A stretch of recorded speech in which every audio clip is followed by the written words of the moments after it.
Present deputy speaker గా మీరు కూర్చుని మీరు అన్నారు I'm a failure as politician అన్నారు.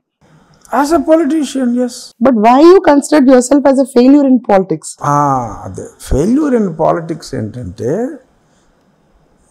పాలిటిక్స్లో ఉన్నాడు టికెట్ కూడా తెచ్చుకోలేకపోతే అతన్ని ఫెయిల్యూర్ పాలిటిషియన్ అంటారు కదా. 174th ticket. ఎందుకంటే నేను ఎంపీగా ఎలక్ట్ అయ్యా. ఎంపీగా ఎలక్ట్ అయిన తర్వాత ఒక మంచి కమిటీకి చైర్మన్గా కూడా ఎలక్ట్ అయ్యాను. ఎలక్ట్ అయిన తర్వాత ఏమైంది, ఏదో కొన్ని ప్రజా సమస్యల మీద మాట్లాడవలసి వచ్చింది నిర్మోహమాటంగా. ఆ మాట్లాడినందుకు నాకు ఉన్న చైర్మన్షిప్ పోయింది. తర్వాత అదే టైంలో నన్ను ఎంపీ కింద కూడా తీసేయాలి అనుకున్నారు. తీసేసేమని కూడా అనుకుని ఆల్టర్నేట్ క్యాండిడేట్ని కూడా చూసి ఎలక్షన్కి రెడీ అయ్యారు. బట్ ఆ విషయంలో వాళ్ళు సక్సీడ్ అవ్వలేకపోయారు. సరే, ఈలోపు గొడవలని నేనేమో కాన్స్టిట్యున్సీకి కూడా రాలేకపోయాను. అవును, మీరు ఢిల్లీలోనే ఉన్నాను. అక్కడి నుంచే ఏదో రోజు 1 o'clock కల్లా స్క్రీన్ మీదకి వచ్చి రచ్చబండ పెట్టి మొత్తం జరుగుతున్న అన్యాయాలన్నీ ఎవరు ఇంట్లోంచి బయటికి రాలేని పరిస్థితుల్లో, అవును, ఆ ఎవరులో హూ ఇస్ హూలు కూడా ఉన్నారు. బయటికి రాలేని ఎవరిలో హూ ఇస్ హూలు కూడా ఉన్నారు. సో ఆ పరిస్థితిలో నేను మాట్లాడి, అసలు ఎవరు కేసు మాట్లాడటానికే ధైర్యం లేని రోజుల్లో జగన్మోహన్ రెడ్డి గారి మీద నేను అసలు బెయిలే రద్దు చేయాలని చెప్పి పిటిషన్లు పెట్టారు, పోరాడారు. కానీ దీంట్లో తన్నులు తిన్నాం, అరెస్ట్ అయ్యాం, తన్నులు తిన్నాం, ప్రాణం మీదకి తెచ్చుకున్నాం. అయినా సరే వెనక్కి తగ్గలేదు. తగ్గకుండా పోరాటాన్ని పెంచాం. ఇంత చేసాం. బెయిల్ రద్దే కాదు, మళ్ళీ ఇంకా ఆ తర్వాత కాన్సిక్వెన్సెస్ చూశారు. ఇదే రూమ్లో నేను ఉండగా నన్ను వచ్చి సిఐడి వాళ్ళు తీసుకెళ్లారు. ఆ రోజు రాత్రి దారుణంగా హింసించారు. సరే, మొత్తం మీద లక్కీగా బయటపడ్డాం. కానీ ఇక్కడ చావుకి అంచుల దాకా వెళ్ళి వచ్చారు. ఆ తర్వాత 2 సార్లు చావు అంచుల దాకా వెళ్ళి బయటపడ్డాం.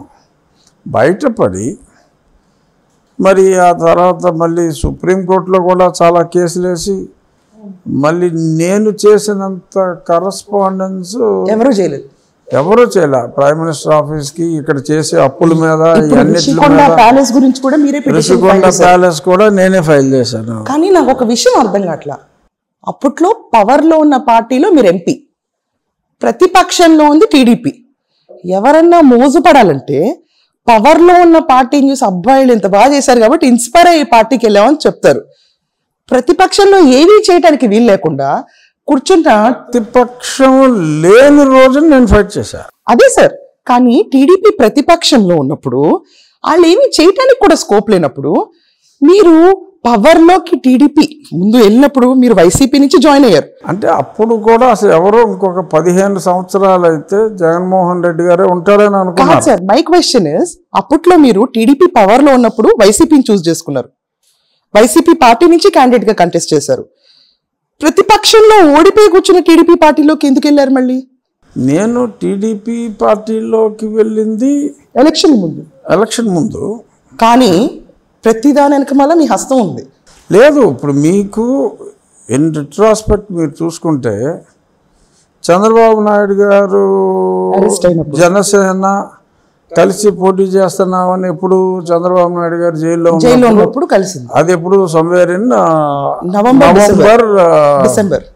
నవంబర్ అనుకుంటా, సమ్వేర్ ఇన్ నవంబర్ 2023. నేను రైట్ ఫ్రమ్ 2021 సెకండ్ హాఫ్ తర్వాత కాదు, టీడీపీ జనసేన బీజేపీ కలిసే పోటీ చేస్తాయని చెప్పి మీరు చెప్పారు. నేను 2.5 years 3 years నుంచి జనసేన టీడీపీ ఒకరినొకరు బూతులు తిట్టుకునే రోజుల్లో వీళ్ళిద్దరూ కలిసి పోటీ చేయాలి, అది చారిత్రక అవసరం. ఆఖరి నిమిషంలో భారతీయ జనతా పార్టీ కూడా కలుస్తుంది, మూడు కలిసి పోటీ చేస్తాయి. నేను ఈ మూడిట్లో ఒక పార్టీ నుంచి పోటీ చేస్తాను. ఏ పార్టీ నుంచి పోటీ చేస్తాను అనేది ఆ పొత్తులో భాగంగా నా సీట్ ఎవరు తీసుకుంటే అందులోంచి నేను పోటీ చేస్తాను, నేను ఎంపీగానే పోటీ చేస్తాను అని కరెక్ట్ మీరు చెప్పారు. 3 సంవత్సరాలు చెప్పారు. కానీ అప్పుడు వీళ్ళెవరో కూడా పొత్తు ఉంటుందని చెప్పి ధైర్యం ఒక్కడికి కూడా లేరు. బట్ నేను ఎందుకు చెప్పాను ముగ్గురు కలుస్తారని? నేనేమి జ్యోతిష్యుడిని కాదు. ఎందుకు చెప్పాను, నా ట్రయల్ నేను వేసి ఉండొచ్చు, కలిస్తే బాగుంటుందని వీళ్ళకి వాళ్ళకి కూడా చెప్పా. బట్ నాకు ఒక హంచ్ ఉండి డెఫినెట్గా వీళ్ళు కలుస్తారు అనే నమ్మకంతో, కలవాలి అనే ఉద్దేశం ప్లస్ కలుస్తారు అనే నమ్మకం. ఎందుకంటే నేనేం మాట్లాడినప్పుడు what is your facial expression. So మాట్లాడకపోయినా ఆ కళ్ళు చూసినా ఫేస్ చూసినా ఎలా రిసీవ్ చేసుకుంటున్నారు, మనం ఎలా కలవాలి అనే అవసరం ఉంది, మనం కలిసి పోటీ చేయాలి అన్నప్పుడు వాళ్ళ ఇంప్రెషను, మొహం చిరాగ్గా పెట్టాడా, కళ్ళు పెద్ద చేసి చూసాడా చెప్పినప్పుడు అనేది స్టడీ చేసి దాన్ని బట్టి నేను వీళ్ళు కలిసి పోటీ చేస్తారండి. వీళ్ళెవరికి కూడా ఐడియా లేదు. అయినా కూడా despite doing all this 174th ticket మీది. అసలు నా ఎంపీ పోయింది కదా. మీ ఎంపీ పోయిందన్న విషయంలో అదే నేను చెప్పేది. అందుకనే ఫెయిల్యూర్ పొలిటీషియన్ అంటున్నా. నేను ఎవడైనా పదవి కోసం ఏదో చేస్తాడు. కొద్దిమంది కొన్ని చెత్త కామెంట్లు కూడా చేశారు. ఆఖరి నిమిషం దాకా ఈడు ఏ పార్టీలోనూ జాయిన్ అవ్వలేదు, ఇప్పుడు ఈ పార్టీ వాడు ఎలా వేస్తాడు, ఆ పార్టీ వాడు ఎలా వేస్తాడు అని చెత్త డైలాగులు వాడితే కొంతమందికి నేను జర్నలిస్టులు ఫోన్ చేసి చెప్పు తీసుకొడతా నా కొడక అని చెప్పా. ఏంట్రా ఏం మాట్లాడుతున్నాను, నేను ఏ పార్టీ నుంచి పోటీ చేస్తానో నా సీటు ఏ పార్టీకి పొత్తులో వెళ్తుందో ఆ పార్టీ నుంచి పోటీ చేస్తాను. నాకు 3 పార్టీలు ఒకటే, ఈ 3 కలవాలి, జగన్మోహన్ రెడ్డి పోవాలి అంటే ఒక రాక్షస సంహారానికి త్రిమూర్తులే కలిశారా, ఈ 3 పార్టీలు కలవాల్సిన అవసరం ఉంది. నేను ఏ పార్టీ నుంచి పోటీ చేస్తాను అని ఎంతోమంది అడిగితే నా నర్సాపూర్ ఎంపీ సీటు ఏ పార్టీకి వస్తుందో ఇప్పుడు నాకు తెలీదు. సో కాబట్టి నేను ఆ పార్టీ నుంచే పోటీ చేస్తాను, నేను నర్సాపూర్ నుంచే ఎంపీగా పోటీ చేస్తాను అని అన్నిసార్లు చెప్పి నేను ఆ సీటు తెచ్చుకోలేకపోయినందుకు ఎస్ ఐఎమ్ ఏ ఫెయిల్యూర్, అది నేను యాక్సెప్ట్ చేయాలి. అయితే ఆ పర్టికులర్ ఫెయిల్యూర్ ఆఫ్ అసెస్మెంట్ నుంచి మీరు లెసన్ నేర్చుకుని బెటర్ పొలిటీషియన్ అయ్యారా? అవలా ఇంకా అలాగే ఉన్నారు? అలాగే ఉన్నానని అనుకుంటున్నా. ఇంకా అలాగే నమ్ముతున్నారు? నమ్మకపోవటం కాదు, నమ్మకం వేరు, నమ్మకపోవటం కాదు. ఆ విషయంలో ఆ రోజుకి నేను పొలిటీషియన్గా ఎప్పుడైతే నా ఎంపీ సీట్ని నేను తెచ్చుకోలేకపోయానో, you failed as a politician. ఒక పొలిటీషియన్గా నేను ఫెయిల్యూర్ని. ఎందుకంటే ఎవడైనా పదవి కోసం ఏదో రాజకీయాలు పదవి అనుకుంటారు. అసలు నేను ఈ కూటమి అనేది మళ్ళీ నెగ్గుతుంది అని నేను ఫైట్ ప్రారంభించిన రోజు ఈ ఆంధ్రప్రదేశ్ రాష్ట్రంలో క్రిమి కీటకం కూడా ఆలోచించలేదు. మనుషులకి అసలు బుర్రపోయింది. ఇతను ఉంటాడు, ఇతను ఇచ్చి ఫ్రీబీస్కి ఓ 10 ఏళ్ళు 15 ఏళ్ళు ఇతనే ఉంటాడు, అసలు అపోజిషన్ ఎవరు లీడర్ ఎవడో నోరిప్పేవాడు లేడు. అప్పుడు ఏంటంటే పరిస్థితి, ఏదన్నా పిలిపించి మీరు ధర్నాలు చేయండిరా అంటే పోలీసులకు డబ్బులు ఇచ్చి ఇంట్లో దాక్కునేవారు. ఇప్పుడు రూలింగ్ పార్టీ వాళ్ళు అప్పుడు it's an open secret. Ray Babu house arrest చేయండి అని డబ్బులు ఇచ్చేవారు. చాలా ఓపెన్గానే చెప్పా. సో మరి అయినా మరి నేను నా సీట్ తెచ్చుకోలేకపోయాను కదా, ఎంపీ సీటు. బట్ ఇదైనా కొంచెం ముందే అనౌన్స్ చేసి ఉంటే ఇంకొంచెం కిక్ ఉండేది, పరువు దక్కుండేది. పోలేదండి రాజుగారు ఎప్పుడు, ఎందుకంటే జనాలకి మీ పైన అంటే ఆఖరి నిమిషంలో అయినా దక్కించుకున్నందుకు పరువు నిలబడింది. యాక్చువల్లీ మీకు సీట్ అనౌన్స్ అయ్యేదాకా ప్రతి ఒక్కళ్ళు చాలా ప్రాణం బిగబట్టుకుని ఉంటున్నారు. దాంట్లో మా అమ్మమ్మ గారు, మా మదర్, అసలు అందరూ ఎంతో మంది అసలు రాజు ఇవ్వకపోతే వ్యతిరేక సోషల్ మీడియా వేదికగా యాక్చువల్గా ప్రజలు అయితే చాలా గట్టిగా ఎక్స్ప్రెస్ చేస్తారు. తిట్లు తిట్టారు. యాక్చువల్లీ కూటమిని తిట్టారు అప్పుడు.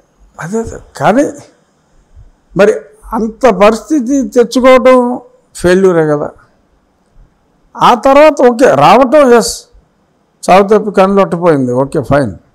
బట్ ఆ పరిస్థితి తెచ్చుకోవటం అంటే నేను చేసిన అంటే జగన్మోహన్ రెడ్డి గారికి ఎగెన్స్ట్గా నేను చేసినంత ఫైట్ ఫస్ట్ 2.5 years అయితే ఎవరు చేయలే.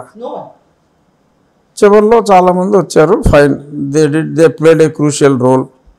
బట్ వాళ్ళు క్రూషియల్ రోల్ ప్లే చేసినప్పుడు కూడా నా రోల్ నేను ఆపలేదు. మీరు అప్పటికి పోస్ట్ గ్రాడ్యుయేషన్ అయిపోయింది. నేను 2024 January 13 రాజమండ్రి నా కాన్స్టిట్యున్సీకి ఆఫ్టర్ 4 years ఫస్ట్ టైం వెళ్ళినప్పుడు రాజమండ్రి నుంచి నేను భీమవరం వెళ్ళటానికి నేను మార్నింగ్ 10:45కి రాజమండ్రి ఫ్లైట్ దిగితే నా ఇంటికి వెళ్ళే ముందు దిష్టి గురించి అని నా కాళ్ళు కడిగి లోపలికి తీసుకెళ్ళినప్పుడు 10:40 అయింది. అంటే ఆల్మోస్ట్ ఒక 5-10 నిమిషాల షార్ట్ 12 గంటలు పట్టింది. దారి పొడుగు తెలుగుదేశం, బీజేపీ, జనసేన 3 పార్టీలు ఉన్నాయి. దారి పొడుగు అప్పటికి బీజేపీ జాయిన్ అవ్వాల. బీజేపీ జాయిన్ అయింది మార్చిలో కరెక్టే. అప్పటికి బీజేపీ జాయిన్ అవ్వాల. అయినా బీజేపీ వాళ్ళు కూడా వచ్చారు. అది ఫ్యాన్ బేస్. 3 పార్టీలు వచ్చినాయి. ఎవరికి కూడా నేను ఏ పార్టీ అని అసలు ఎవడో పట్టించుకోవాలా. ఈ మూడిట్లో ఏదో పార్టీలో ఉంటారులే రాజుగారు అనుకున్నారు. 3 పార్టీల వాళ్ళు వచ్చారు. చివరికి వచ్చేటప్పటికి వాళ్ళు తీసుకుంటారు అనుకున్నామని వీళ్ళు మొత్తం 3 వదిలేశారు నన్ను.